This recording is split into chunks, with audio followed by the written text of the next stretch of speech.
Now, today we have a musician on the line in Kapiti, Andrew Crawshaw, AJ for short, and he has written and produced a special track for Mental Health Awareness Week, which we played last week to coincide with the big Mental Health Week in New Zealand.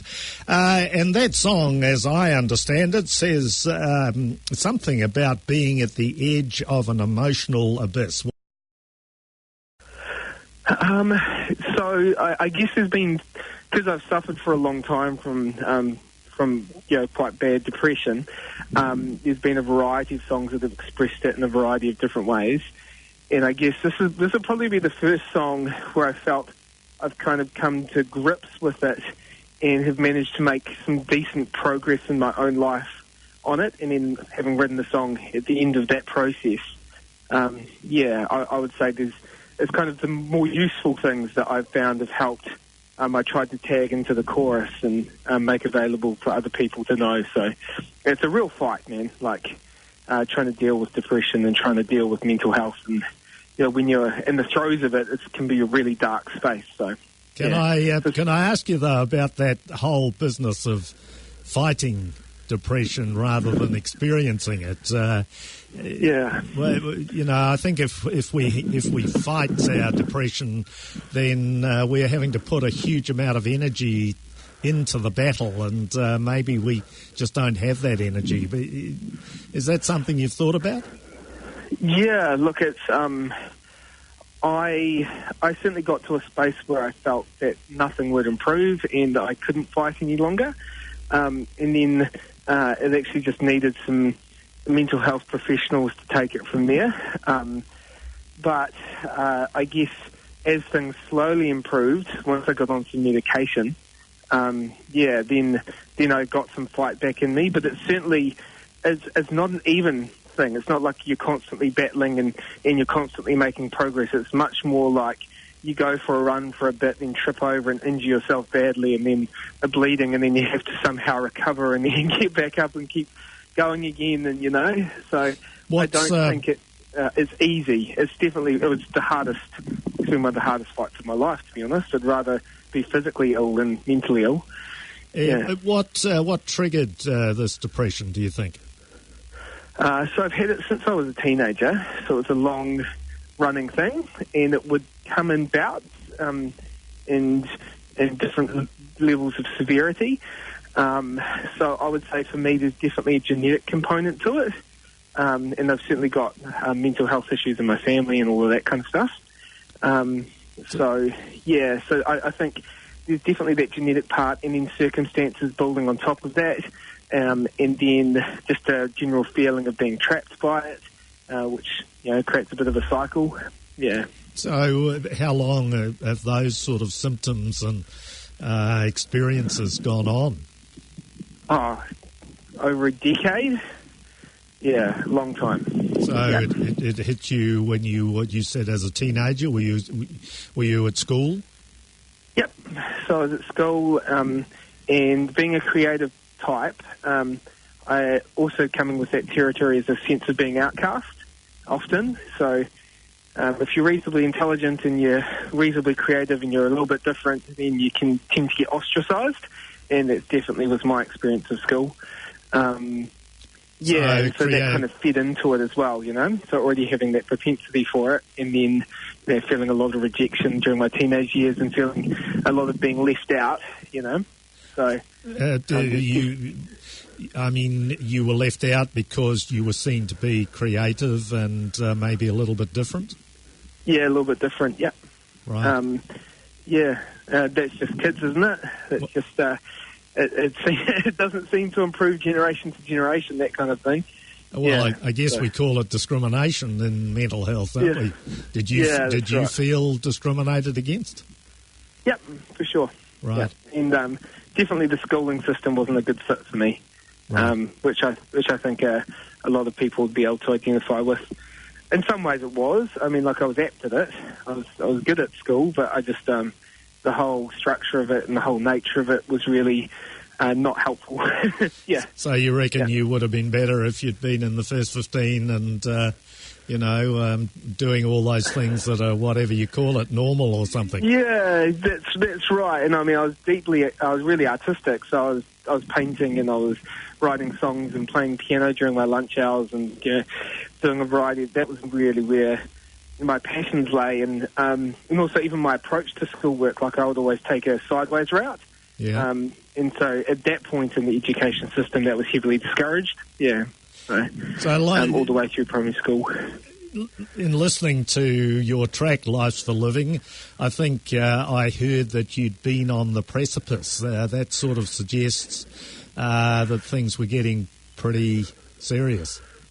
Yeah, so a couple of years ago, when I was a teenager, I tried once to end it all, and then a couple of years ago, I got into a really bad place again, so probably more severe, and so I had it planned, and I, as you want to do when you're in a really dark space, I blew up at my wife one night, and it kind of all came out.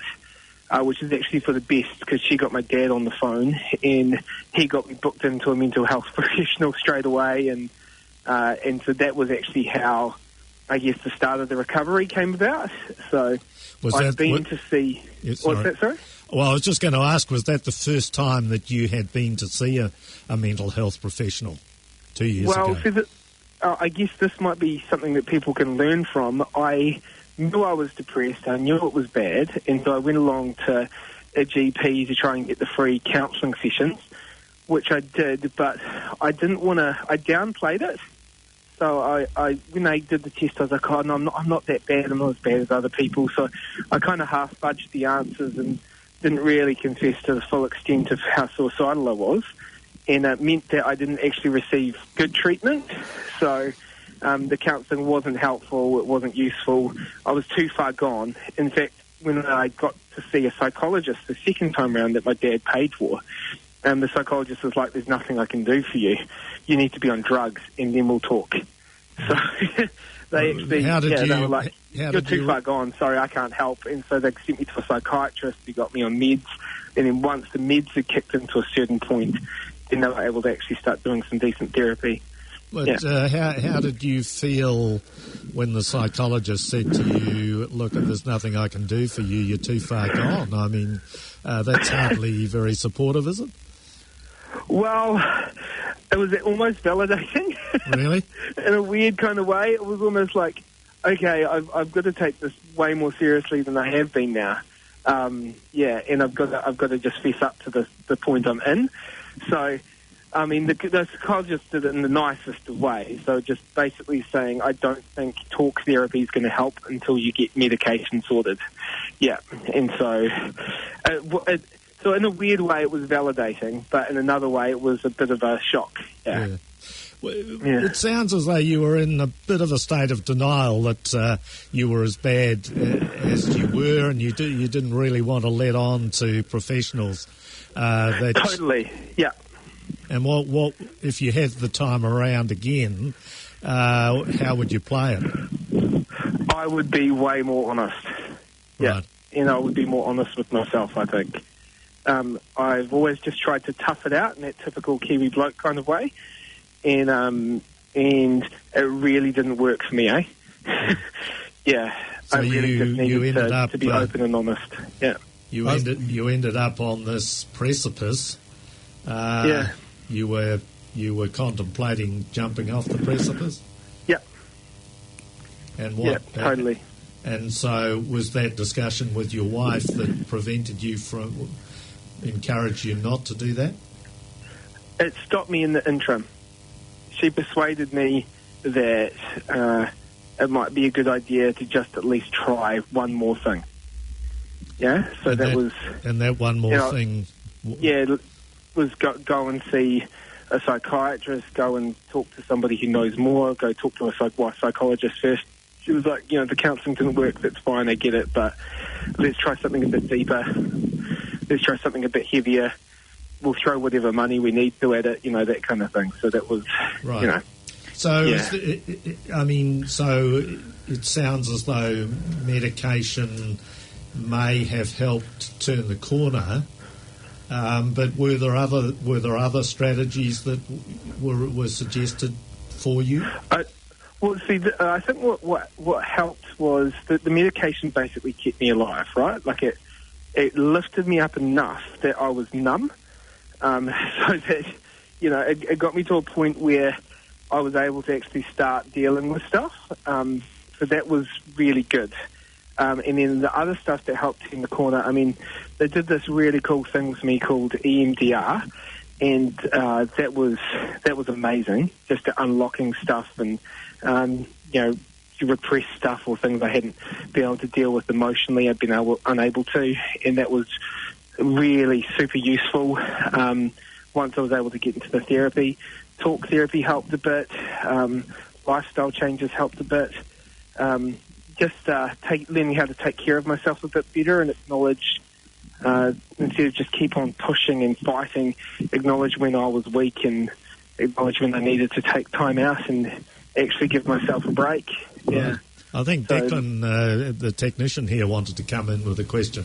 Yeah, no, I was just going to say, I think for me, having had 2 near-suicide attempts myself, for me the big thing was if I reach out to family, the typical response was, get you together, get on with it, you've got this, you've got that, and, you know, what's the problem? And I think that fear of rejection, we try to deal with it on our own, but the problem with that is this whole, be a man, toughen up thing, it's like we need to somehow, and I think we're starting to do it, basically knock that in the guts, because that's what's causing a lot of the issues that we're currently seeing.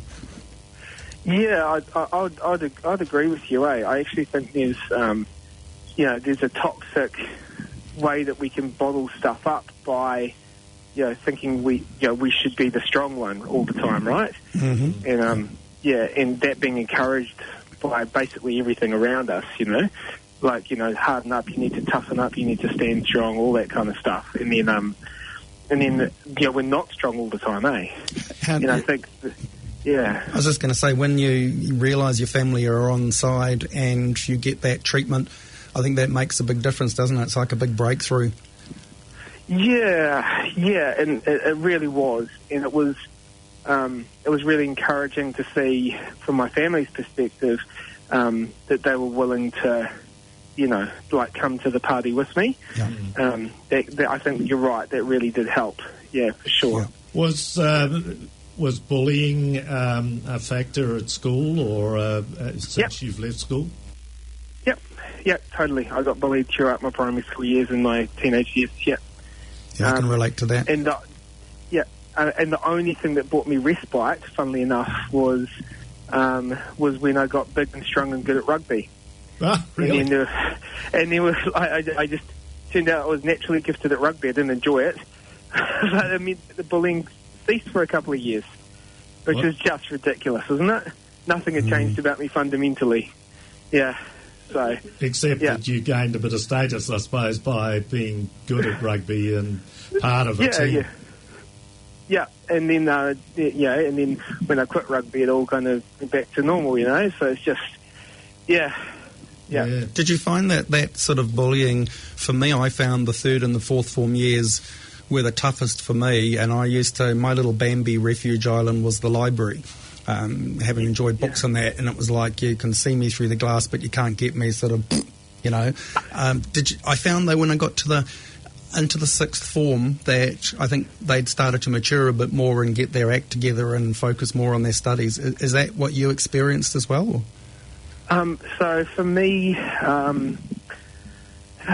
hard thinking about it, but for me, I experienced bullying in various forms throughout. I mean, I remember, I like maybe year 10, like all my friends ditching me and running away from me, and I remember just throwing myself, similar to you, the library you said, I threw myself into the music room. Probably how I got really good at music, right? Because the sports system every lunch hour I was practicing or writing songs or doing something, you know. And I found the teachers weren't supportive either. Yeah, who wasn't supportive? I found the teachers used to say to me, start mixing in, start making friends, you know, stop telling tales and all this sort of thing. Yeah. When you went to see them, the problem was shifted back on me. You're not making an effort as against these people attacking me. Yeah, I think it's really. I have compassion for teachers because I think they have a lot to deal with nowadays. But yeah, I mean, there's not, and I actually almost feel there's not a lot they can do within reason. I mean, it would be great if they were able to go, "Hey, look, you're okay, and there's nothing wrong with you," and sit down and and explain to you just how it all is. But I think a lot of the time they're just running to catch their tails. Mm-hmm. So yeah, I do feel for them in the role that they have. But yeah, it would be great if there was some more, I guess, training around how to help assist deal with bullying, for sure. Oh, with Take It From Us on 104.6 Planet FM. And I'm host Sheldon Brown on Take It From Us with Declan Curran, who's doing a wonderful job as a technician. So I'm actually medication free now, which is great because of some of the other stuff in work which I've done. The kinds of things that have really helped for me, and I think it's really important to stress this is quite individual specific. So what works for me isn't necessarily going to work for the next person. So the talk therapy was really helpful, the EMDR, which I mentioned earlier, in terms of the professional end. But then also... I just want to clarify this EMDR. Does that stand for something, does it? Let's see, eye movement directional. I'm not going to be able to remember the exact abbreviation. Right. But what they do is they try and tap into the REM part of your brain, like what happens when you do your REM sleep kind of cycles, through tapping or through a light source, and that helps you untap the unconscious emotion you weren't able to deal with as a kid or as a teenager. In my case, as we talked earlier, some of that was due to do with bullying and other rejection and other issues, and so that was really helpful, just unlocking some stuff, some rather painful memories, but and some abuse stuff there as well, and helping deal with that. So that's on the I guess the professional end of things that I found that particular treatment really useful. Right. But in terms of other behaviours that I do now, like I exercise and 5 days a week, which is really good. I find it's a massive stress relief. Mm. And I try and eat healthy, and I try and give myself downtime, which I never used to do, and accept when I need to take time, which I actually find really hard with my personality. I'm always go, but actually taking time out, What about leaning back, I suppose? Yeah. Yeah. What about your music? Oh, hey, that's massive. Right. Yes. Yeah, the music creative process is amazing for helping deal with stuff. Right. Whenever there's a raw nerve, it helps to be able to put it into a song, or helps to be able to put it into like just pure emotion, is pure music and lyric and. Yeah, the songwriting I find incredibly helpful. Yeah. And what about playing music or even listening to music? Yeah, so I guess the listening to music thing is really cool. Like it can, again, similar kind of thing, help untap emotion. And playing music, there's a space you can get into once you get relatively proficient where they call it the zone. So it's like where you're just there. There's nothing else but blank mental space and things are just flowing. And that's really incredible, that kind of space where you're just completely and utterly absorbed in what you're doing to the exclusion of all else. And that's a massive mental break. Right. If you're having to deal with anything in your life, just being that absorbed and being able to just, everything else just disappears, that's pretty incredible. So, what instruments do you play, AJ? Oh, right. So, I play guitar. I sing, obviously. Keyboards, piano, a bass. I can do a bit of drums. I can play ukulele, a bit of mandolin. Yeah. Wonderful. So, your style of music. Do you have a descriptive for what style of music the AJ Crawshaw band plays? Yeah, so we would play. I just call it acoustic rock because it seems to cache a whole lot of different stuff. But I guess you could say it's a little bit alternative rock mixed with a variety of other styles of rock, alternative pop, someone's called it, alternative folk, someone else has called it, different reviewers of the music. So, but just I think we neatly fit into maybe that kind of style of music, So there's definitely a lot of, because we've got the drums and the band and the bass going and all that kind of stuff, so that rock thing fits. And then we've got some catchy hooks, so the pop thing kind of fits. And then using layered or interesting instruments or alternative different ways of approaching the soundscape, the folk kind of label fits sometimes. So if you hadn't had your music, what do you think the outcome might have been? Oh, that's something I haven't actually. I've always just taken music for granted. Right. Yeah, I don't know. I mean, I'd have to have found a different way to process everything, wouldn't I? Maybe I would have tried to do something with art or something. I don't know. Sounds as though you might be sort of denying the incredible value of your music. Yeah, maybe a little way.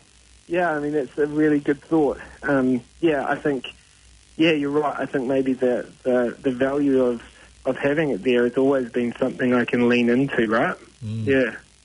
So if, it sounds, as I'm pretty confident that you have also helped mates or friends who have sort of, I think, got to the edge of an emotional abyss, which is, I think, some wording in this track that we're talking about, Life's for Living. How do you go about,